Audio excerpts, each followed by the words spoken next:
또 로아 청년 여러분, 그리고 서원교회 모든 성도님들을 진심으로 환영하고 축복합니다. 여기 계신 대부분의 청년들과 성도님들은 가인과 아벨의 설교에 대해서 한 번 이상 들어보셨을 것이고, 또 우리 중고등부 학생들도 저와 함께 이 본문을 가지고 나눈 적이 있어서 모두가 함께 이 본문을 익숙하게 알고 있을 거라고 생각합니다. 오늘 함께 이 익숙한 본문을 통해서 우리는 어떻게 예배해야 하는가, 그리고 우리가 예배하는 하나님은 어떤 분이신가에 대해서 함께 살펴보며 말씀을 나누기를 원합니다. 인류의 조상인 아담과 하와는 선악을 알게 하는 나무의 열매를 먹지 말라는 그 하나님의 말씀에 불복종합니다. 하나님께서는 그 불복종으로 인하여서 죄로 타락한 이 아담과 하와를 하나님께서 지으신 에덴 동산으로부터 쫓아내십니다. 그리고 에덴 동산에서 쫓아난 아담과 하와는 시간이 지나자 가인이라는 아들을 낳게 됩니다. 가인을 낳은 하와는 내가 여호와로 말미암아 득남하였다라고 말을 하는데, 이것은 가인을 낳은 하와의 기쁨을 나타내는 표현입니다. 하와가 가인을 낳고 기뻐한 이유는 죄로 타락한 아담과 하와에게 하나님께서는 그 죄악을 해결해 주실, 그 죄악의 머리를 깨부술 자, 그를 그들의 후손 가운데 주시겠다고 약속하셨기 때문입니다. 그리고 이 하나님의 약속을 믿은 아담과 하와는 가인이 혹시나 그 후손이 아닐까 하는 기대를 가지고 있었기 때문에 이 가인이 태어났을 때 아담과 하와는 매우 기뻐했습니다. 하나님께서 약속하신 그 약속을 믿은 하와는 자신이 낳은 첫째 아들의 이름을 내가 얻었다라는 뜻의 가인으로 짓게 됩니다. 그리고 가인에 이어서 아벨이라는 또 한 명의 아들을 낳게 됩니다. 그런데 하나님의 약속에 대한 기대감으로 낳은 가인과는 달리 아벨에 대한 하와와 아담의 그 생각은 조금 달랐습니다. 왜냐하면 아벨의 이름의 뜻은 바로 덧없다라는 뜻이기 때문입니다. 그렇다면 왜 아담과 하와는 기대로 가득했던 그 시작과는 달리 그 끝이 허무함으로 끝난 것일까요? 본문을 통해서 함께 그 이유에 대해서 살펴보겠습니다. 먼저 본문은 두 형제의 직업이 무엇인지 소개하며 시작하는데요. 형 가인은 농사를 짓는 농부였고 동생은 양을 치는 목동이었습니다. 그리고 우리는 그 형제가 각각 자신의 직업에 따라 그들이 드린 제사의 모습이 다르다는 것을 알 수 있습니다. 창세기 4장 3절에서 4절 말씀입니다. 세월이 지난 후에 가인은 땅의 소산으로 제물을 삼아 여호와께 드렸고 아벨은 자기도 양의 첫 새끼와 그 기름으로 드렸더니, 두 형제는 자신이 하는 일로부터 얻은 것을 하나님께 드립니다. 농부인 가인은 땅의 소산, 즉 농산물을 드렸고 목동인 아벨은 양을 드렸다고 나와 있습니다. 그러나 이어지는 4절에서 5절의 말씀을 보면 이렇게 드려진 두 형제의 예배에 대한 하나님의 반응이 각각 다르다는 것을 볼 수 있습니다. 창세기 4장 4절 후반절과 5절의 말씀입니다. 제가 읽어드리겠습니다. 여호와께서 아벨과 그의 제물은 받으셨으나 가인과 그의 제물은 받지 아니하신지라. 가인이 몹시 분하여 안색이 변하니. 자, 여러분들, 제사 즉 예배의 결과가 어떠했습니까? 동생 아벨이 드린 그 예배 제사는 하나님께서 받으셨지만 형 가인이 드린 그 제사는 받지 않았다라고 말하고 있습니다. 그렇다면 하나님께서는 왜 가인의 제물은 받지 않으셨으며 아벨의 제사는 받으신 것일까요? 우리는 하나님께서 가인의 제사와 아벨의 제사를 받으시는 것에 차이를 두신 이유를 앞서 읽은 창세기 4장 3절에서 5절 말씀에 사용된 표현을 통해서 알 수 있는데, 4장 3절에서 5절의 말씀을 한 목소리로 함께 읽어보겠습니다. 시작. 지난 후에 가인은 땅의 소산으로 제물을 삼아 여호와께 드렸고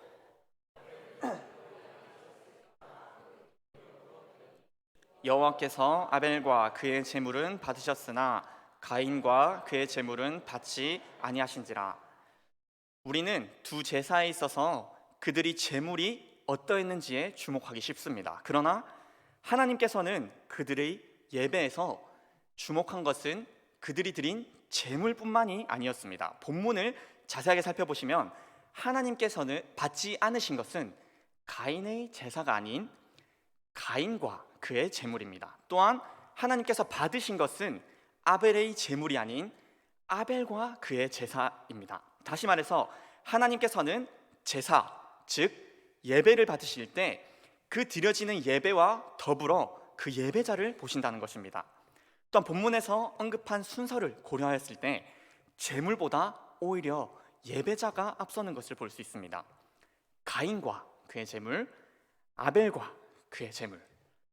예배의 가치를 평가하실 때 하나님께서는 드려지는 예물에 앞서서 그 제물을 드리는 예배자를 먼저 주목하신다는 것입니다. 그렇다면 우리가 드리는 예물은 중요하지 않다는 말일까요? 아닙니다. 우리는 가인과 아벨의 예배에서 그 제물에서 그 예배를 향한 그들의 마음이 그 제물을 통해서 드러나는 것을 볼 수 있습니다. 앞서 읽은 창세기 4장 3절에서 4절 말씀을 제가 다시 읽어보겠습니다. 세월이 지난 후에 가인은 땅의 소산으로 제물을 삼아 여호와께 드렸고 아벨은 자기도 양의 첫 새끼와 그 이름으로 드렸더니, 두 형제는 자신의 직업에 따라 자신의 생업으로부터 나온 그 결과를 하나님께 드렸습니다. 가인이 드린 것은 땅의 소산, 즉 자신이 키운 그 농작물의 일부였지만 아벨은 자신이 키우던 양 중에서도 첫 새끼, 그리고 그 당시 귀하게 여겨지는 그 기름을 드렸습니다. 이것은 가인에 비해서 아벨이 드린 이 제물이 더 나은 것, 더 좋은 것이라고 말하는 것이 아니라 아벨이 가진 예배에 대한 그 태도가, 그것을 받으시는 하나님에 대한 그 마음이 그들 제물 가운데 반영됐다고 볼 수 있는 것입니다. 하나님에 대한 그 마음이, 아벨에 대한 하나님에 대한 그 마음이 그 특별하게 구별된 제물을 통해서 나타나는 것입니다. 그렇게 생각할 수 있는 이유는 3절 앞부분에서 세월이 지난 후에라는 표현이 사용되는데요. 이 표현은 얼마만큼의 기간을 드러내는지는 정확하게 알 수 없으나 어떠한 특정한 기간 후에 그들이 예배를 드렸다라는 것을 알 수 있습니다. 다시 말해서 그들은 자신의 삶을 살다가 자신의 직업으로부터 나온 그 결과물을 가지고 제사를 드렸다는 것입니다. 바꿔 말하면 이 둘이 가지고 나온 제물은 그들의 삶의 결과였습니다. 따라서 전반적인 모습 가운데 하나님으로부터 받아들여질 만한 예배자의 삶을 살고 예배를 드린 아벨과는 달리 그저 때가 되었기 때문에 드렸던 상투적인 그 가인의 예배는 받지 않으셨던 것입니다. 이를 히브리서 11장 4절은 이렇게 말하고 있습니다. 믿음으로 아벨은 가인보다 더 나은 제사를 하나님께 드림으로 의로운 자라 하는 증거를 얻었으니, 하나님께서는 이들의 제사 가운데 앞서 보신 것은 그들의 예물이 아니라 그들의 삶과 예배에 있었던 진정성, 즉 믿음이었던 것입니다. 하나님에 대한 믿음이 그들이 가지고 온 그 예물 가운데 담겨 있었으며 하나님께서는 그 예물 가운데 묻어난 그들의 믿음을 기뻐하신 것입니다. 그리고 그것을 의롭게 여기시며 그것을 기쁘게 받으셨습니다. 이 하나님께서는 오늘날도 동일한 하나님이십니다.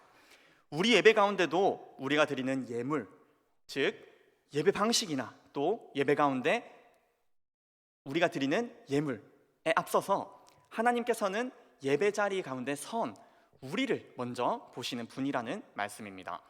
우리가 하나님을 얼마나 경외하며 사랑하며 또한 그 하나님에 대한 진정성을 가지고 또 믿음을 가지고 살아왔으며 그러한 우리의 삶의 모습이 우리가 지금 드리는 이 예배 가운데 얼마나 묻어나고 있는가 하는 것을 보시며 그 예배를 받으신다는 것입니다.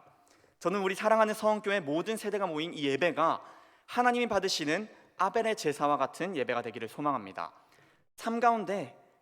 바쁜 삶 가운데 하나님을 뒷전에 두다가 주일이 돼서 급하게 하나님을 찾아 숨겨두었던 하나님 예배하는 그런 예배가 아니라 오직 우리 삶의 주인이 되시며 우리를 사랑하시는 그 하나님을 한 분을 높이며 그 하나님과 친밀한 관계 가운데 기쁨으로 누리며 살아가다가 그 삶의 결과로 나온 믿음과 그 결과를 하나님께 온 정성을 다해서 드리는 그 시간이 지금 이 예배가 되기를 진심으로 소망합니다. 그리고 그와 같은 하나님 앞에서의 그 예배 가운데 진지한 자세, 그 삶의 가운데 하나님을 사랑하는 그 마음이 이 중고청 연합 예배를 통해서 세대와 세대를 거듭하기를 진심으로 소망합니다. 한 가지 더 살펴볼 것은 이처럼 삶과 예배에 실패한 가인이 어떠한 결과를 맞이했는지 함께 살펴보기를 원합니다. 자신이 드린 예배가 하나님께 받아들여지지 않자 가인은 먼저 하나님께 분노합니다. 본문 5절입니다. 가인과 그의 재물을 받지 아니하신지라 가인이 몹시 분하여 안색이 변하니. 예배가 받아들여지지 않은 가인은 그 원인이 자신에게 있음에도 불구하고 오히려 예배를 받지 않으시는 하나님을 향해 분노합니다. 하나님, 감히 제 예배를 받지 않으신 것입니까? 그런 가인에게 하나님께서는 이렇게 말씀하십니다. 본문 6절에서 7절입니다. 여호와께서 가인에게 이르시되 내가 분하여 함은 어찌 됨이며 안색이 변함은 어찌 됨이냐. 내가 선을 행하면 어찌 낯을 들지 못하겠느냐. 선을 행하지 아니하면 죄가 문 앞에 엎드려 있느니라. 죄가 너를 원하나 너는 죄를 다스릴지니라. 아멘. 하나님께서는 자신의 예배가 드려지지 않자 분노하고 있는 그 가인을 향하여서 질문하십니다. 가인아, 너가 대체 분노하고 있는 이유가 뭐냐? 만약 너의 삶 가운데에 나를 향한 바른 예배, 즉 선이 있다면 너가 굳이 지금 화를 낼 이유가 없지 않겠니? 가인의 제사가 받아들여지지 않은 이유는 그의 삶에 하나님을 경외하는 예배자로서의 삶, 즉 선이 없었기 때문입니다. 바꿔 말하면 가인은 선의 상태에 있지 않고 죄의 상태에 있었던 것입니다. 그리고 하나님께서는 이 죄가 또 다른 죄를 낳을 것을 염려하셨습니다. 그래서 7절에서 하나님께서는 너는 죄를 다스릴지니라 라고 말씀하시며 그 가인이 죄로 인해서 또 다른 죄의 자리로 나아가지 않도록 경고를 하십니다. 비록 가인은 하나님 앞에서 삶과 예배에서 실패했지만 하나님께서는 그런 죄의 상태에 가인이 머물러 있는 것을 원치 않으셨습니다. 하나님께서는 그가 돌이키기를 원하셨습니다. 죄 가운데 있는 가인이 더 큰 죄에 물드는 것을 걱정하셨습니다. 다시 말하면 하나님께서는 죄 가운데 있는 가인을 여전히 사랑하고 계셨다는 말입니다. 그러나 하나님의 이 애정어린 경고에도 불구하고 가인은 하나님의 경고를 받아들여지지 않고 그대로 더 깊은 죄에 잠식되어 버립니다. 본문 8절을 함께 보겠습니다. 제가 읽어드리겠습니다. 가인이 그의 아우 아벨에게 말하고 그들이 들에 있을 때에 가인이 그의 아우 아벨을 쳐 죽이니라. 가인은 결국 자신의 동생을 죽이게 됩니다. 가인은 받아들여진 동생 그 아벨의 제사를 보며 내 제사에 있어서 무엇이 잘못되었는지 되돌아봐야 했습니다. 나의 어떤 것이 잘못되어서 하나님께서는 나의 제사를 받지 않을까 되돌아보아야 했습니다. 그러나 가인은 교만하게도 자신을 되돌아보지 않고 오히려 나는 받아들여지지 않는데 왜 제 제사는 하나님 받으시는 겁니까? 그 질투와 시기의 마음으로 아벨을 살해하게 된 것입니다. 그리고 아벨을 살해한 이 가인에게 하나님께서는 찾아가시며 가인으로 하여금 아벨이 어디에 있는지 물으십니다. 그런데 이때 하나님께서는 정말 아벨이 어디 있는지 몰라서 물으셨을까요? 아닙니다. 하나님께서 가인에게 아벨이 어디 있는지 물으신 이유는 또다시 가인이 그 죄를 가지고 있는 것을 원치 않으셨기 때문입니다. 하나님께서는 가인에게 다시 돌이킬 기회를 주신 것입니다. 하나님께서 원하시는 가인의 반응은 이런 것입니다. 하나님, 제가 아벨을 죽였습니다. 하나님께서 경고하셨지만 하나님께서 저를 사랑하셔서 그 죄를 멈추기를 원하셨지만 제 죄가 결코 그 자리에 머물지 않고 더 깊은 자리로 나아갔습니다. 하나님 용서하여 주세요.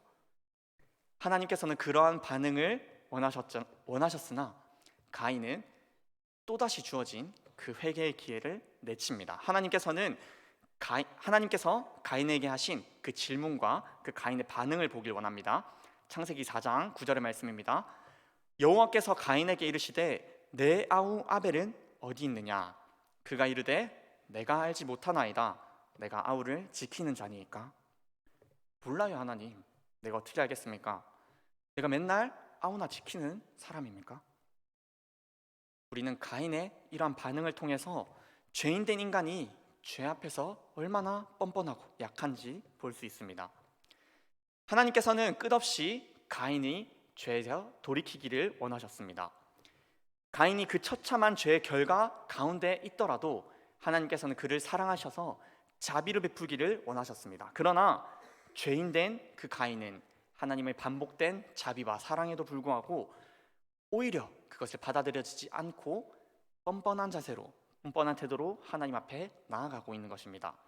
그렇다면 하나님께서는 이 돌이킬 줄 모르고 뻔뻔한 태도로 죄의 자리 가운데 있는 가인에게 어떤 조치를 취하실까요? 하나님께서는 가인이 지은 죄에 대한 벌로 가인이 살고 있는 그 땅으로부터 내쫓아내십니다. 가인에게 어떠한 벌이 주어진다 하더라도 가인은 달게 받아야 합니다. 그러나 하나님의 그 조치에 대해서 가인은 또다시 이상한 반응을 하게 되는데 창세기 4장 14절입니다. 주께서 오늘 이 지면에서 나를 쫓아내시온즉 내가 주의 낯을 배웁지 못하리니 내가 땅에서 피하며 유리하는 자가 될지라. 무릇 나를 만나는 자마다 나를 죽이겠나이다. 가인은 자신이 죄의 결과로 인해서 쫓겨나게 된다면, 그리고 그 쫓겨나서 방황하는 도중에 다른 사람을 만나게 된다면 자신이 아벨을 죽인 그 죄의 결과로 인해 다른 사람들이 자신을 죽일 것을 염려했습니다. 그리고 이것을 하나님께 불평하며 토로합니다. 다시 말해서 가인 자신도 가인이 지은 그 죄가 죽어 마땅한 죄라는 정도는 알고 있었다는 것입니다. 그런데 가인은 사실 이러한 호소를 할 자격이 있는 사람입니까?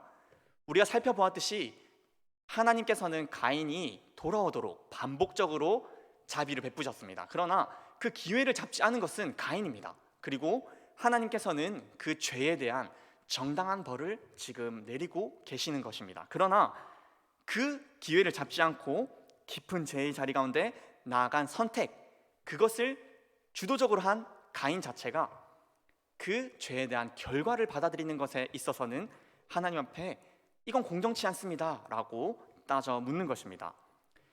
자신이 지은 죄에 대한 그 대가마저도 불평으로 일관하고 있는 것입니다. 그러나 이러한 파렴치하다 못해서 뻔뻔한 죄인에게 하나님께서는 놀라운 약속을 허락해 주십니다. 창세기 4장 15절의 말씀인데요, 함께 읽어보겠습니다. 여호와께서 그에게 이르시되 그렇지 아니하다. 가인을 죽이는 자는 벌을 7배나 받으리라 하시고 가인에게 표를 주사 그를 만나는 모든 사람에게서 죽음을 면하게 하시니라. 죄를 짓고 돌이키지 않는 가인이 쫓겨났습니다. 그리고 그 쫓겨난 일로 인하여서 자신이 죽을 것을 불평하자 하나님께서는 그 뻔뻔한 가인을 내치지 않으시고 오히려 그 죄인 가인에게 표를 주십니다. 이 표가 어떤 것인지 성경은 정확하게 말하지 않으나 그 표의 분명한 기능은 가인이 다른 사람으로부터 죽임을 받지 않는 것입니다. 즉 가인이 지은 죄의 값인 죽음, 그 죄의 결과인 그 죽음을 면하도록 하신 것입니다. 예배 자리 가운데 나온 사랑하는 서원교회 모든 세대 여러분, 오늘 말씀에 가인을 보면 어떤 생각이 드십니까? 그러나 한 가지 명백한 사실은 우리도 가인과 다를 바 없는 본성부터 악한 죄인인 자들이라는 것입니다. 저를 포함한 우리는 종종 우리의 겉모습으로, 우리의 드러나는 행동으로 죄를 짓지 않아서 우리 자신이 꽤나 괜찮은 사람이라는 착각을 종종 하곤 합니다. 그러나 만약 우리의 행동을 하고 있는 모든 것들, 예를 들면 법이 있겠죠. 이 법이 단 일주일 동안만이라도 사라진다면 우리는 그 법으로부터 해방된 자유함을 느낄까요? 아니면 우리의 본성을 억누르고 있는 그 족쇄가 끊어짐으로 인해 우리가 상상할 수 없는 그런 혼란을 겪게 될 것인가요? 우리는 사실 우리 생각보다 괜찮지 않은 존재입니다. 가인과 같이 우리의 삶 또한 끊임없이 죄를 향하고 있습니다. 죄는 우리로 하여금 계속해서 그 죄의 자리에 머물게 하고 더불어 점점 더 깊은 죄의 자리 가운데 나아가도록 끌어당기는 힘을 가지고 있습니다. 마치 예배에 실패한 가인의 죄가 발전하여 동생을 죽이게 된 것과 마찬가지입니다. 때문에 죄의 힘으로 인해서 더 깊은 죄로 향해서 나아가는 우리의 인생은 그 죄가 끌어당기는 힘을 끊어낼 수 있는 힘을 필요로 하고 있습니다. 그러나 우리 중 그 누구도 스스로의 힘만으로는 이 죄가 끌어당기는 힘을 이겨낼 수는 없습니다. 우리 반복되는 사소한 죄조차 나의 의지만으로 이기기 힘들다는 것을 여기 계신 모든 성도님들이 경험적으로 알 것이라고 생각합니다. 때문에 우리는 그 죄로 인해 힘겨워하고 때로는 낭망하기도 합니다. 그리고 절망적인 것은 그 죄가 끌어당기는 그 목적지는 바로 죽음이라고 말합니다. 결과적으로 우리는 죄가 잡아당기는 힘으로 인해서 죽음을 향해 끝없이 내달리고 있는 존재인 것입니다. 그러나 오늘 말씀에서 가인이 죄의 결과로 죽음을 맞게 되자 하나님께서는 가인이 죽지 않도록 표를 주십니다. 죄된 본성으로 인해 죽음으로 내달리고 있는 가인에게 하나님께서는 사랑의 표로 말미암아 죽음에 이르지 않도록 하셨습니다. 여러분, 이 은혜가 이해가 되십니까? 그러나 이해할 수 없는 이 사랑의 은혜는 오늘날 우리에게도 주어졌습니다. 죄된 본성으로 인해서 죽음을 향해 끝없이 내달리는 그 붙잡고 있는 힘을 끊어낼 그 표를 우리에게도 주셨습니다. 죄로 인해서 이르게 될 그 사망으로부터 우리를 구원하기 위하여 하나님께서 우리에게 주신 그 사랑의 표는 바로 예수 그리스도이십니다. 예수님께서는 우리가 받아야 할 죄의 값인 죽음을 우리 대신에 겪으셨습니다. 그것은 가인이 죄로 인해 죽지 않도록 가인에게 주신 표와 같이 우리에게도 죽음을 경험하지 않도록 주신 그 표이며 우리가 죄로 인해 죽지 않도록 하기 위한 그 하나님의 사랑인 것입니다. 여러분, 성경 그리고 우리가 지금 교회에서 진행 중인 이 새생명 훈련 중에 배우고 있는 그 사형리의 내용이 바로 이것입니다.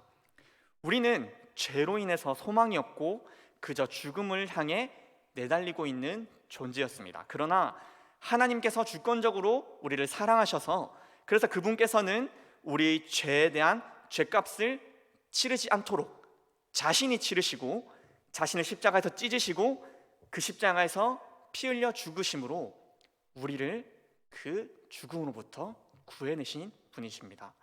우리는 그 구원자이신 예수 그리스도를 믿는 그 믿음으로 말미암아 죄로부터 구원을 얻고 다시 살게 되었습니다. 사랑하는 우리 중고등부 학생 여러분, 로아 청년 여러분, 또 예배 자리 가운데 참석하신 모든 성도님 여러분, 이 복음은 우리 삶 깊이 새겨져야 합니다. 그리고 우리 삶 가운데 계속해서 되뇌어져야 합니다. 오늘 우리가 회복해야 될 것은 이 복음에 대한 기쁨입니다. 그리고 이 복음을 주신 하나님에 대한 찬양입니다. 그래서 아벨과도 같이 이 복음을 주신 하나님을 사랑하는 그 예배자로서의 삶을 살아내야 됩니다. 그리고 그 감사가 그 감사가 매주 드려지는 이 예배 가운데 묻어나야 한다는 것입니다. 우리는 이 복음을 되뇌이기 위해, 그리고 이 복음을 주신 그 하나님을 사랑하며 그 사랑이 이 예배 자리 가운데 묻어나기를 힘써야 하는 것입니다. 예수 그리스도를 통해서 하나님께서 우리에게 베푸신 은혜로 말미암아 우리가 하나님을 더욱 사랑하며 그에 대한 감사로 충만한 예배를 드리는 그 참된 예배자가 되는 그 은혜가 이 자리 가운데 모인 우리 사랑하는 성원교회 모든 세대 여러분 가운데 충만하기를 소망하며 축복합니다. 함께 기도하겠습니다. 사랑과 은혜가 충만하신 하나님 아버지,